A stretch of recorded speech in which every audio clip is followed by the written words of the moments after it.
가림막 사이에 두고 법정에서 만난 서지현, 안태근 이 문제도 사실은 이제 이와 관련된 있는 얘기고요. 성차별 문화에 할 말 떳떳지 않은 2000년생 페미니스트 이 문제도 사실 최근에 이런 흐름과 깊은 연관을 좀 갖고 있습니다. 분명히 시대가 달라지고 있음을 우리 남성들도 좀 잘 깨달아야 될 것 같습니다. 자, 옆에 사건 소식으로 좀 가보겠습니다. 관공서에서는 아버님, 옷가게에서는 언니, 우리가 이런 얘기 많이 하죠. 아버님, 언니 이런데 이런 호칭은 우리말 예절이 아니다. 친근감 표시로 가족 호칭을 남용하고 있는데 혈연주의에 기댄 구시대적 사고다라는 얘기가 좀 흘러나오고 있습니다. 자, 시선 바뀌는 개고기 논란, 간판 바꾸는 보신탕집이라고 하는데요. 초복 대목에도 삼계탕을 더 찾고 단골마저 발길 끊겨 문 닫았다. 애견인이 급증하고 있고 식용 반대 여론 타고 이제 점점점 이 개고기집이 사라지고 있다. 뭐 이런 얘기에 기사가 좀 실려 있습니다. 오늘이 초복인데요. 어떻게 될지 모르겠습니다. 자, 자유한국당 비대위원장에 김병준 전 교육부총리가 내정이 됐습니다. 오늘 전국에서 추인할 예정인데요.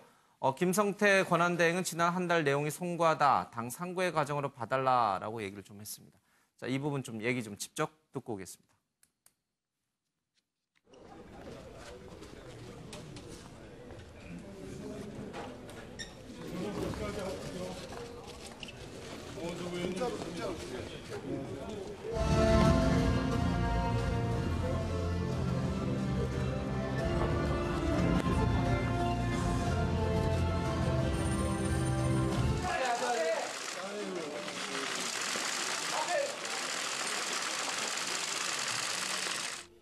저의 부득의 소치로 또 언들과 이렇게 마음 아파했던 부분들도 오늘 다 해소를 시켰습니다.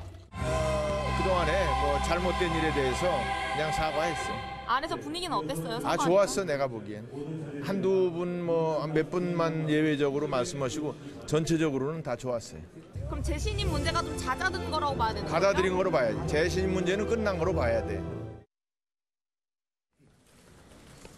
지난 3주간의 준비위원회 논의와 오늘 의총에서 모아진 총의를 바탕으로 자유한국당 핵심 비상대책위원장 내정자로 김병준 교수를 모시게 됐다는 말씀을 드립니다.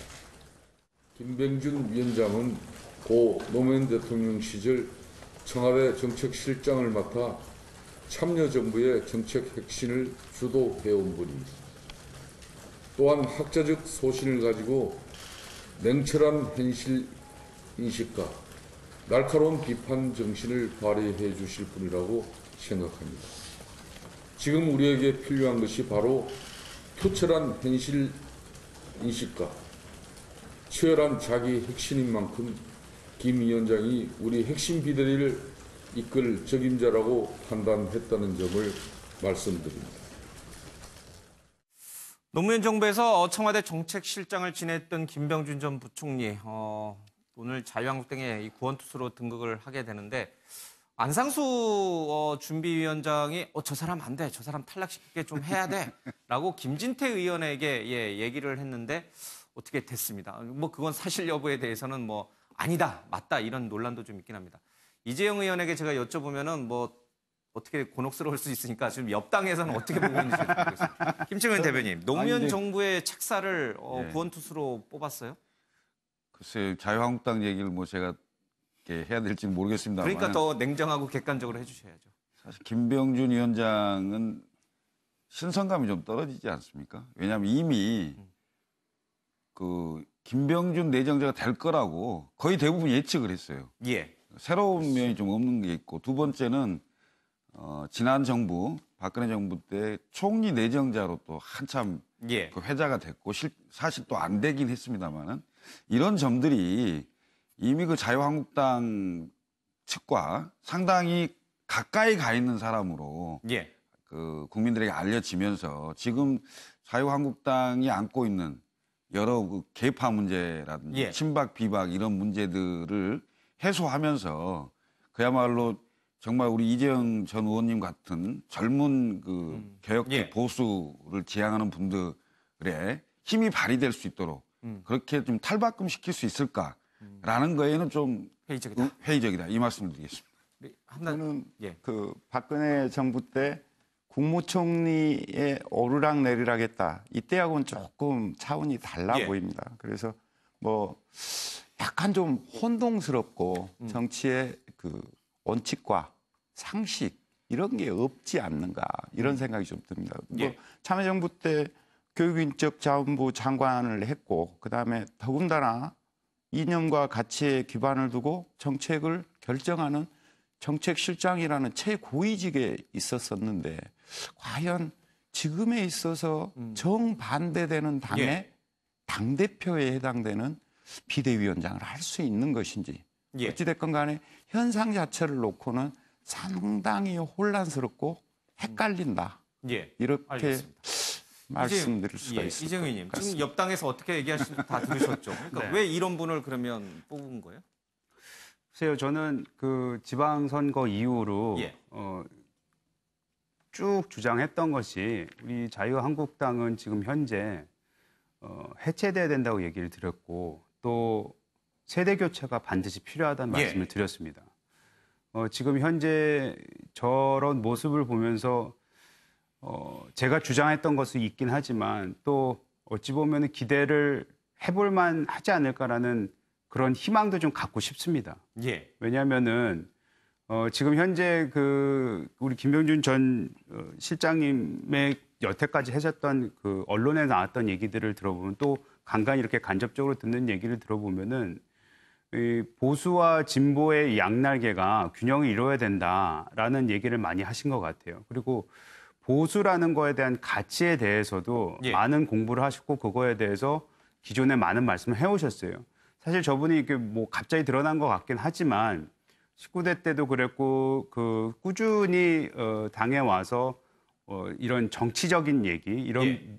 이론에 대한 부분은 많은 강의를 통해서 본인이 누구다라는 걸 얘기해왔기 때문에 그런 부분에 있어서 좀 도움이 되지 않을까라는 기대는 하지만 지금은 좀 지켜봐야 되지 않나. 예. 일단 당이 수습에 들어간 거는 확실한 것 같고요. 오늘 11시에 이제 이 비대위원장 그 추인을 하기 위해서 전국위가 수집이 되는데 예. 거기서 뭐 제 생각에는 별 탈 없이 진행이 될 예. 것 같습니다. 앞으로 지금부터 올해 연말까지 또 예. 내년 그리고 그 이후에 있을 공천까지 어떠한 모습을 만들어낼 수 있을지가 굉장히 큰 관건일 것 같습니다. 알겠습니다. 정치적인 이력만 놓고 보면은 이 사람 뭐야? 이쪽 저쪽 왔다 갔다 하는 거야? 철새야? 뭐 이렇게 이제 생각할 수도 있는데 또 김병준 전 부총리를 잘 아는 사람들은 원래 성향 자체가 보수적 성향도 강하게 갖고 있는 사람이다라고 해서 이번에 잘 뽑았다 또 이렇게 보시는 분도 있는 것 같아요. 자, 평가는 뭐 나중에 쇄신을 얼만큼 잘하는지에 따라서 좀 달라질 것 같습니다. 좀 지켜보겠습니다. 그 옆에 기사인데요. 이 미국에 가 있는 홍준표 전 대표 끊임없이 언론의 주목을 또다시 끌고자 하는 것인지 트럼프가 한국의 좌파 독단이 배신감을 토로하는 홍준표라고 해서 미국 언론 인터뷰에서 신경을 밝혔습니다. 박진아 아나운서 얘기를 좀 듣고 와서요. 이 문제 좀 짚어보겠습니다. 미국 언론 매체 워싱턴 포스트가 자유한국당의 얘기를 주요 기사로 다뤄 화제입니다. 한국 보수가 정체성 위기에 빠졌다라는 보도인데요. 현지 시간 15일 워싱턴 포스트는 한국의 보수에게 트럼프가 심각한 정치적 문제를 안겨줬다는 제목의 기사를 썼습니다. 트럼프 대통령이 한국 보수 세력의 협력자처럼 보였으나 취임 1년 반이 지나고 보니 사실은 재앙이었다라고 분석한 건데요. 이어 워싱턴 포스트는 자유한국당 홍준표 전 대표의 미국 출국 전 인터뷰도 소개했습니다. 미국 정부가 한국의 좌파 정부를 도울 거라곤 상상도 못했다. 트럼프 대통령은 외교를 사업상 거래점으로 보는 사람이다. 이렇게 홍 전 대표가 심경을 토로한 발언을 함께 전했습니다. 또 워싱턴 포스트는 북미 정상회담 이후 한국 내 친박 집회에선 트럼프 대통령의 사진이 사라졌다는 내용과 함께 한국 보수정당의 미래에 대해서도 언급했는데요. 한국 보수정당이 2020년 총선에서 승리하려면 젊은 층의 지지를 받아야 하지만 현재 여론조사를 보면 그렇지 못하다고 지적을 했습니다.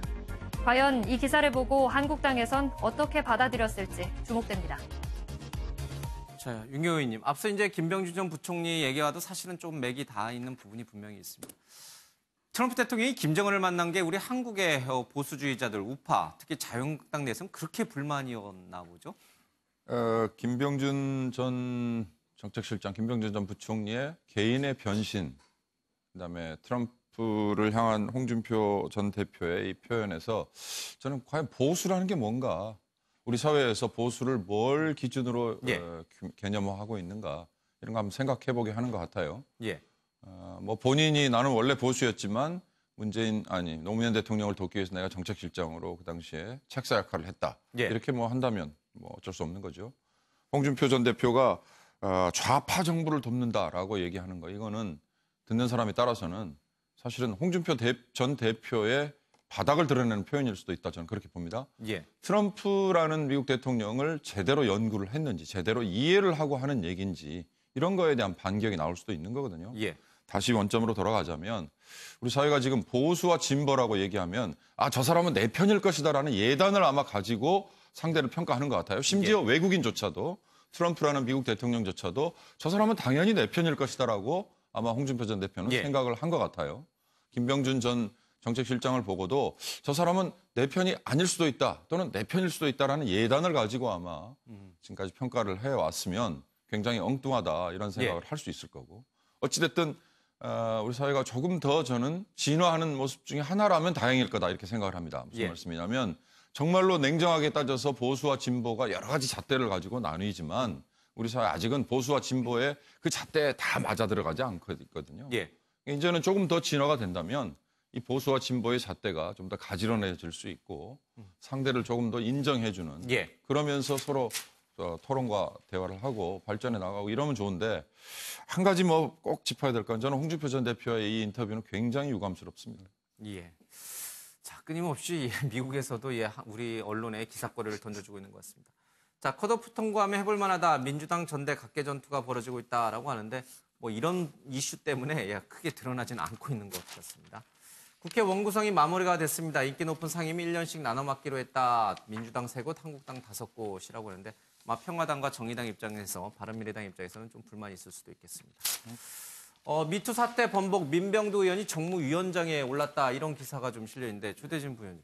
정무위원회가 사실은 굉장히 많은 이슈를 다루는 굉장히 알짜라고 해야 됩니까? 하여튼간 핵심 상임위 가운데 하나입니다. 민병두 의원은 사퇴하겠다는데 왜 사퇴는 안 하시고 이 핵심 상임위 위원장에 올라오셨죠? 그러니까 이 부분을 약간 좀 해명을 해드리자면 일단 민병두 의원 자체는 스스로는 사퇴하겠다는 생각이 되게 강했습니다. 근데 일각에서 이제 지역 그 주민들이라든지 위원장들이 이게 사퇴해서는 안 된다. 의원들이 이렇게 강하게 요청을 했었고요. 그러니까 그런 부분들에 수용을 한 측으로 지금 민병두 의원 측에서는 설명을 하고 있습니다.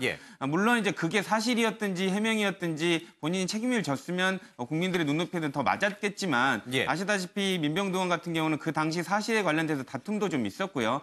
다툼이 있었지만 본인이 안 따지고 그냥 수용한다는 차원에서 사퇴를 먼저 언급했었던 거거든요. 그렇기 때문에 죄진 사람이 어떻게 슬그머니 다시 돌아왔냐는 식으로 바라보기에는 상당히 무리가 있는 부분이고요. 무엇보다도 그러면 뭐 흠이 있는 사람이 정무위원장을 어떻게 맡았냐 이런 부분도 흠이 있다고 보기에도 좀 이렇게 억측이지만 어쨌든 정책통으로서 좀 알려져 있었거든요. 그런 부분에 맞게 맞춰줬다라고 그 정도로 선회하시면 될 것 같습니다. 알겠습니다. 그 옆에 야당 분들도 그렇게 이해할지는 잘 모르겠습니다. 우리 한웅 부단장님 그렇게 이해하고 계세요?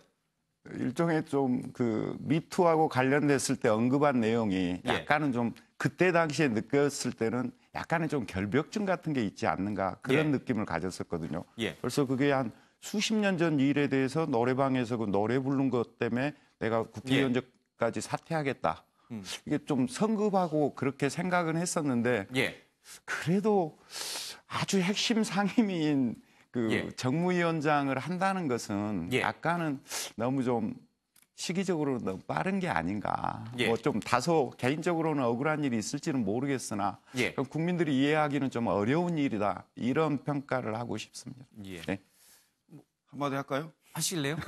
아니, 좀 민병두 의원님하고는 개인적으로도 잘 아는 사이인데 뭐 방송에서 이런 말 하기 적절치 않습니다만은 조금 더 자숙했어야죠. 그리고 사태를 번복한 것은요. 사실관계를 떠나서 정치적인 판단을 할 때 대단히 적절치 않아요. 그런데 지금 상임위 위원장을 또 하고 그것도 정무위원장인데 정무위가 사실은 굉장히 그 큰 상임위 중에 하나입니다. 인기 상임위 중에 하나고요. 저는 민병두 의원님이 조금 더 자숙하는 시간을 가졌으면 어땠을까 이런 생각을 해봅니다. 자, 공영방송인 KBS와 이 MBC 이사진 선출을 놓고 정치권 나눠먹기가 되풀이되고 있다라고 해서요. 지원서 공개용 공개용 나누고 추천인마저 밝히지 않는다라는 얘기를 하고 있습니다. 윤 의원님, 자, 이 KBS와 MBC를 장악하기 위해서 정치권에서 계속해서 이렇게 뭔가 자신들이 추천하는 인사를 이사로 만들기 위해서 노력을 하는 것 같습니다. 그만 좀 내버려 두면 안 되나요? 진행 과정을 보면 사실은 청와대나 아니면 집권 여당에서 생각하는 사람들로 대부분 다 채워졌어요. 다만 시간을 당장 해치우지는 않는다. 이런 점은 발견이 됐습니다. 무슨 말이냐면 박근혜 전 정부에서 임명이 됐던 분들이 임기를 지키긴 하더라고요. 그러나 KBS, MBC 공영방송이기 때문에 객관성을 유지하기 위한 노력은 제발 좀 해줬으면 좋겠습니다. 아마 좀 새겨드려야 될 대목이 분명히 방송법 개정하라고 좀 얘기 좀 하십시오. 알겠습니다. 자, 오늘 아침에 매일경제는 여기서 정리하겠습니다. 고맙습니다.